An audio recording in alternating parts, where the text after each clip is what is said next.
அனைவருக்கும் வணக்கம். சேரர் கோட்டை பாகம் 2 அத்தியாயம் 30. சோழர் பாசறை. வேறு எவரையும் விட இந்த போரினால் விக்கிரமரும் அவரை பின்னணியில் இருந்து இயக்கும் தானே தலைவரும் பாண்டியர்களும் அடைய போகும் ஆதாயங்களே அதிகம் என்பது நாடுவாழியாருக்கு நன்றாகவே புரிந்திருந்தது. அதனால் ஆரைவாய் மொழிக்கோட்டை வெல்லட்டும், சோழன் அழியட்டும் என பல்வேறு வீர முழக்கங்களை யோசிக்காமல் எழுப்பலாம், பிரச்சனை இல்லை. ஆனால் அவரது நிலைமை வேறு. ஒருவேளை இந்த முற்றுகை சோழர்களுக்கு சாதகமாக முடிந்துவிட்டால், எப்படியாவது முட்டி மோதி இந்த கோட்டையை சோழப்படை கடந்து வள்ளுவ நாட்டிற்கு வந்துவிட்டால், வேறு எவரையும் விட அவருக்குத்தான் இழப்பு மிக அதிகம். அதன் பிறகு இந்த பகுதிகள் சோழர்களின் கட்டுப்பாட்டிற்குள் வந்துவிடும். ஒருவேளை அவர்களுக்கு அடங்கிய குறுநில தலைவனாக, சிற்றரசராக மிச்சமிருக்கும் காலத்தை கழிக்கலாம். அதனால் அவருக்கோ அவரது படை வீரர்களுக்கோ முந்தைய மரியாதையோ அதிகாரமோ இருக்காது. முக்கிய பதவிகளில் சோழர்கள் அமர்ந்து கொள்வார்கள். அவர்களின் விருப்பத்திற்கு மாறாக அங்கே ஒன்றுமே நடவாது. ஓலையில் இதனை குறிப்பிடும் மறைமுக எச்சரிக்கை உள்ளடங்கி இருப்பதை வள்ளுவனார் கவனித்தார். அதாவது சோழர் படைகளை அவர் அனுமதிக்கும் பட்சத்தில் இந்த பகுதியின் மீதான அவரது மேலாண்மை சோழர்களால் அங்கீகரிக்கப்படும் என குறிப்பிடப்பட்டிருக்கிறது. இதற்கு உண்மையான அர்த்தம் என்னவெனில், ஒருவேளை அவர் எதிர்த்து நின்று தோற்றுவிடும் பட்சத்தில் அது பறிப்போய்விடும் என்பதே. ஓலையில் கேட்டுக்கொண்டிருப்பதை போல சோழர் படைகளை அவரால் தமது நாட்டின் வழி அனுமதிக்க முடியுமா? அது ஒருபோதும் நடவாத காரியம். ஒருவேளை வாக்கு கொடுத்தபடி வள்ளுவ நாட்டை சோழர் படை அமைதியாக கடக்கிறது என வைத்துக் கொண்டாலும் அதற்கு பிறகு என்ன நடக்கும் என்பது யாருக்கு தெரியும்? இத்தனை பெரிய படையுடன் பாண்டி நாட்டை கடந்து, வள்ளுவ நாட்டை கடந்து, புறத்தாய நாட்டை கடந்து, மலை நாட்டின் தென்பகுதியை அடையும் சோழன் அனந்தபுரத்தில் நடக்கப் போகும் களமறுக்கும் போட்டிகளை பார்த்துவிட்டு வாயில் விரலை வைத்துக் கொண்டு நல்ல பிள்ளையாக வந்த வழியே திரும்ப போய்விடுவானா என்ன? கேட்பதற்கே வேடிக்கையாக அல்லவா இருக்கிறது. சரி, தென்மலை நாடு எக்கேடு கெட்டு போனால் என்ன? நமது பகுதியை மட்டும் சோழனிடமிருந்து காப்பாற்றிக் கொள்வோமே என்று அவரால் இருந்துவிட முடியாது. பல பல காலமாக இந்த பகுதிகள் ஒன்றை ஒன்று சார்ந்து ஒன்றுடன் ஒன்று உறவு கொண்டாடியே வளர்ந்து வந்துள்ளன. அவரது வயதையும் அனுபவத்தையும் கருதி அவரை தலைவராக ஏற்றுக்கொண்டுள்ள இதர தென்மலை நாட்டு நாடுவாழிகளின் நலனையும் அவர் கருத்தில் கொண்டாக வேண்டும். அவரது வீரர்கள் பலருக்கும் மலை நாட்டில் உறவுகளும் நிலப்புலன்களும் உள்ளன. மேலும் அவரது வீரர்களை காந்தலூர் சட்டர்கள் பலமுறை பயிற்றுவித்துள்ளார்கள். அதனையெல்லாம் புறந்தள்ளிவிட்டு தன்னிச்சையாக தனது நாடு, தனது மக்கள் என அவர் சிந்திக்க முடியாது. சோழன் தனது சேனையின் வலிமையுடன் இந்த கோட்டையை கடக்கப் போவதாக சொல்லி இருக்கிறான். அதையும் ஒரு கை பார்த்து விடுவோம். ஆரைவாய்மொழி கோட்டையின் அமைப்பை அவன் இன்னும் சரியாக புரிந்து கொள்ளவில்லை. கோட்டையை கடக்க ஒட்டாமல் தடுத்துவிட்டால் நாடுவாழிகளுக்கு மத்தியில் அவருடைய மரியாதையும் செல்வாக்கும் பன்மடங்கு அதிகரித்துவிடும். அதன் பிறகு மகோதகை பெருமாளின் துணையுடன் இந்த வரகுணனையும் பாண்டியர்களையும் சமாளித்துக் கொள்ள வேண்டியதுதான். அதுவரை இவர்களை பொறுமையுடன் சகித்துக் கொண்டுதான் ஆக வேண்டும். என்று ஒரு செருமல் அவரிடமிருந்து வெளிப்பட்டது. உமது கோரிக்கையை ஏற்பதற்கு இல்லை. முடிந்தால் எம்மை மீறி கோட்டை காவலை கடந்து செல்ல முயற்சி செய்யுங்கள் என சுருக்கமாக பதில் அனுப்ப முடிவு செய்தார். வள்ளுவனாருக்கு ஓலை வந்து சேர்ந்த மறுநாள் பிற்பகல் வேளையில் சோழர்கள் தண்டூன்றியிருந்த கூடாரங்களின் நடுவே அமைக்கப்பட்டிருந்த பாசறையில் ஒரு அதிமுக்கியமான மந்திர ஆலோசனை நடைபெற்று கொண்டிருந்தது. சேனாபதி ராஜராஜ மாராயருடனும் வேறு சில முக்கிய மாதண்ட சாமந்த நாயகர்களுடனும் அந்த கூட்டத்தை நடத்தி கொண்டிருந்தார் அருள்மொழிவர்மர். 2 நாளிகைகளுக்கும் மேலாக நடைபெற்றுக் கொண்டிருந்த கூட்டத்தின் விவாதங்கள் உச்சகட்டத்தை எட்டி இருந்தன. ஆரைவாய் மொழிக்கோட்டையின் அமைப்பை பற்றியும் அங்கு வள்ளுவனார் செய்திருக்கும் பலவிதமான முன்னேற்பாடுகள் பற்றியும் எடுத்து கூறிய சேனாபதியார் அவற்றை சமாளித்து கோட்டையை கடப்பதற்கான தமது திட்டங்களையும் வியூகங்களையும் விரிவாக எடுத்துரைத்துக் கொண்டிருந்தார். அந்த திட்டங்களை தம் தம் படை வீரர்களின் துணையுடன் நிறைவேற்ற வேண்டிய பொறுப்பில் இருந்த சேனானி நாயகங்கள் அவற்றின் சாத்திய கூறுகளையும் சாதக பாதகங்களையும் விவாதித்துக் கொண்டிருந்தார்கள். இரு பக்கத்து விவாதங்களையும் மிகவும் ஊன்றி கவனித்துக் கொண்டிருந்த அருள்மொழிவர்மர் தேவைப்படும் நேரங்களில் மட்டுமே தலையிட்டு தமது கருத்துக்களையும் முடிவுகளையும் தெரிவித்துக் கொண்டிருந்தார். ஆக வள்ளுவனாரிடமிருந்து சாதகமான பதில் வராத பட்சத்தில் இன்னும் 2 அல்லது 3 நாட்களில் நாம் கோட்டையை தாக்க துவங்குவோம். என முடித்தார் சேனாதிபதி ராஜராஜ மாராயர். நாம் இங்கு வந்து சேர்ந்து இன்றுடன் 2 நாட்கள் கழிந்து விட்டன சேனாதிபதியாரே. எதிரிகளுக்கு நாம் கொடுத்திருந்த தவணை இன்று மாலையுடன் முடிவடைகிறது. நாளையே தாக்குதலை துவங்கி விடலாமே. இத்தனை வலுவான வியூகம் அமைத்த பிறகு கோட்டை தாக்குதலை தொடங்குவதில் ஏன் தாமதம்? ரணமுகராமன் படைத்தலைவரிடமிருந்து கிளம்பியது இந்த கேள்வி. இதற்கு மாராயர் பதில் கூற துவங்க அவரை இடைமறித்தார் அருள்மொழிவர்மர். அதில் ஏதாவது பிரச்சனை உள்ளதா? படைகளுக்கு வேண்டிய அளவிற்கு உணவுப் பொருட்கள் கையிருப்பில் உள்ளனவல்லவா? உணவுப் பொருட்களுக்கும் இதர சாமக்கிரியைகளுக்கும் குறைவில்லை. வீரர்கள்தாம் படையெடுப்பை உடனடியாக துவக்கிவிட வேண்டும் என பரபரக்கின்றனர். சரி, அடுத்த 2-3 நாட்களுக்கு அவர்களுக்கு சில வேலைகள் உள்ளன. அவற்றிலே அவர்களது கவனம் செல்லட்டும். வீரர்களில் ஒரு பிரிவினரை அருகில் அமைந்துள்ள காடுகளில் இருந்து நீண்ட மரங்களாக தேர்ந்தெடுத்து வெட்டி அவற்றின் நடுத்தண்டுகளை யானைகளின் மூலம் கொண்டு வரச் சொல்லுங்கள். ஆரைவாய் மொழி கோட்டை வாயிலை ஆணையாட்கள் படை இடித்து தள்ளுவதற்கு அந்த மரங்கள் உபயோகப்படும் என கூறுங்கள். குறைந்தது 20-25 மரங்கள் இவ்விதமாக தயாராகட்டும். வேறு ஒரு பிரிவினரை மரங்களை செதுக்கி பெரிய கவன்கள் எரியும் எந்திர பொறிகளை கட்டச் சொல்லுங்கள். அவற்றில் பொருத்தி எறிவதற்கு வேண்டிய மர உருளைகளையும் செதுக்கச் சொல்லுங்கள்.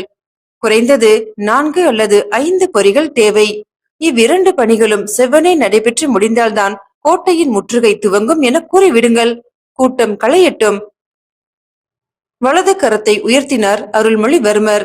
மேற்கொண்டு அது பற்றிய விவாதங்களை அவர் விரும்பவில்லை என்பது அதன் அர்த்தம். உத்தரவு பேரரசே என கூறிவிட்டு கலைந்து சென்ற சேனானி நாயகங்களின் முகத்தில் குழப்பம் மிச்சம் இருந்தது. படையெடுப்பை தாமதிப்பது ஏன் என கேட்டால் அதற்கு பதிலளிக்காமல் வீரர்களுக்கான அதிகப்படியான வேலைகளை கொடுத்து விட்டாரே பேரரசர் என்ற கேள்வி அவர்களின் மனதில் தொக்கி நின்றது. என்றாலும் கூட்டம் கலைந்து செல்லட்டும் என அவரே உத்தரவிட்டு விட்ட பிறகு மேற்கொண்டு பேசுவது உசிதமல்ல என்பதால் அவர்கள் உடனடியாக தம் தம் முகாம்களுக்கு திரும்பினார்கள். நாயகங்கள் பாசறையை விட்டு அகன்ற பிறகு மாராயரை நோக்கி மெதுவாக புன்னகை பூத்தார் அருள்மொழிவர்மர்.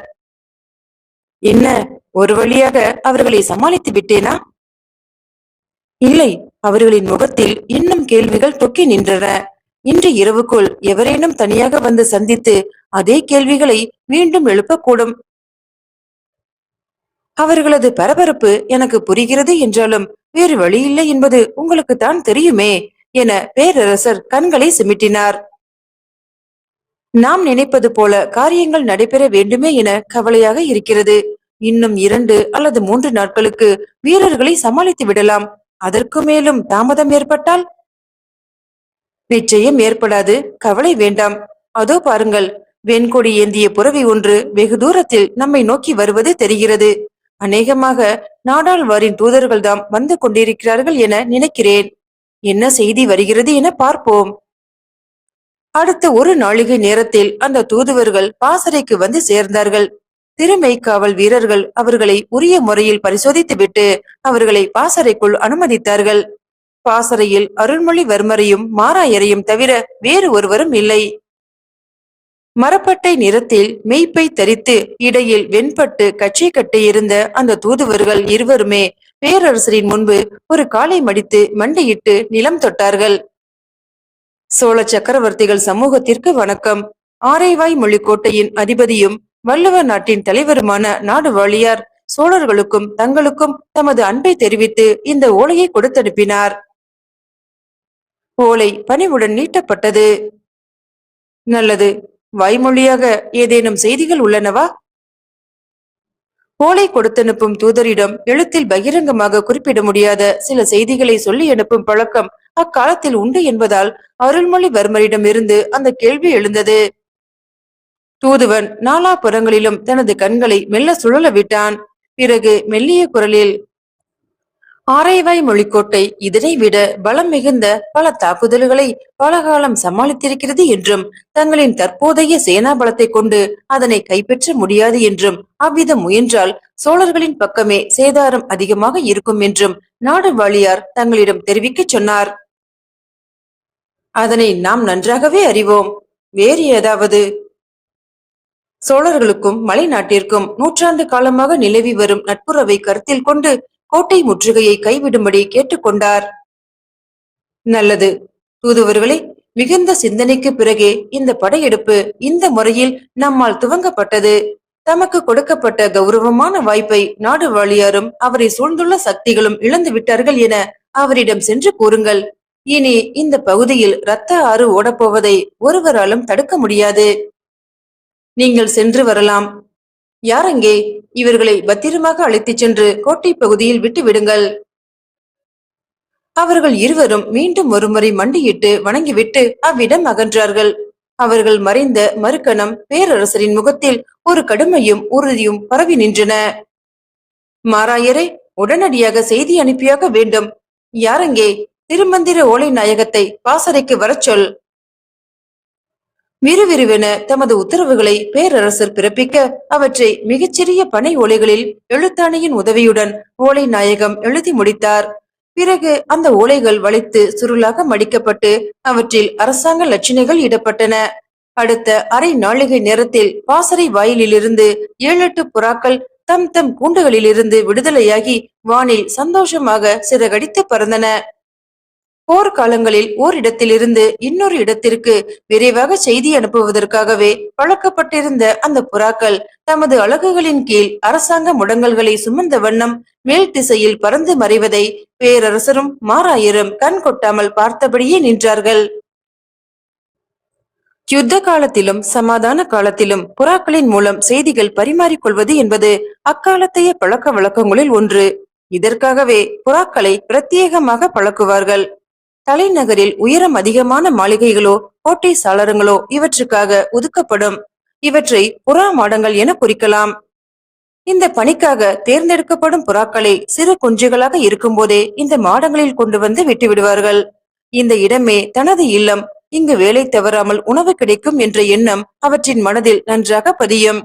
தகுந்த காலம் வந்ததும் அவற்றை கூண்டிலிட்டு கோட்டைக்கு வெளியே கொண்டு போய் பறக்க விடுவார்கள்.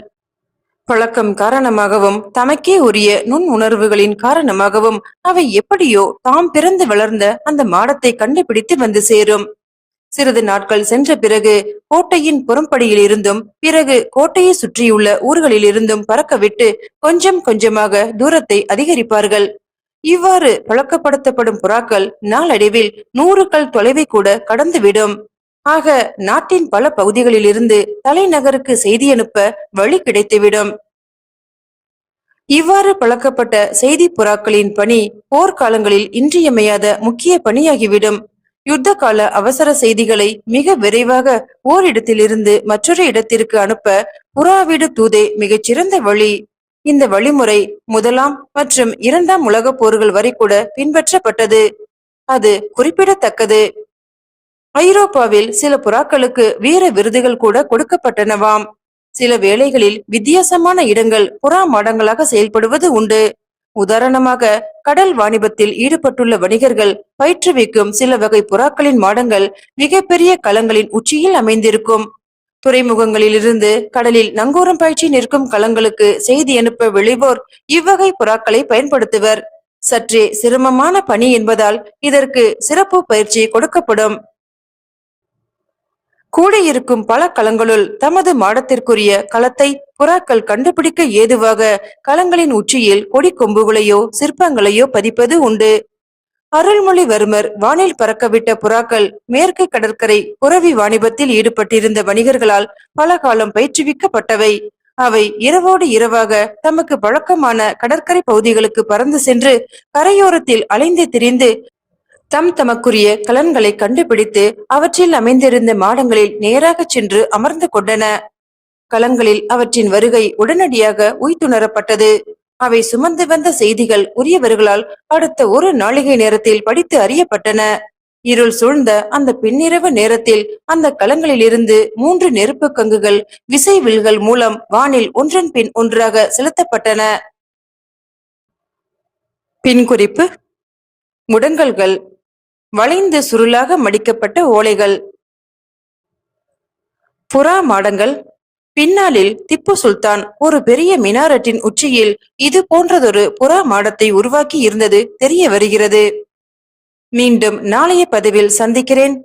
நன்றி.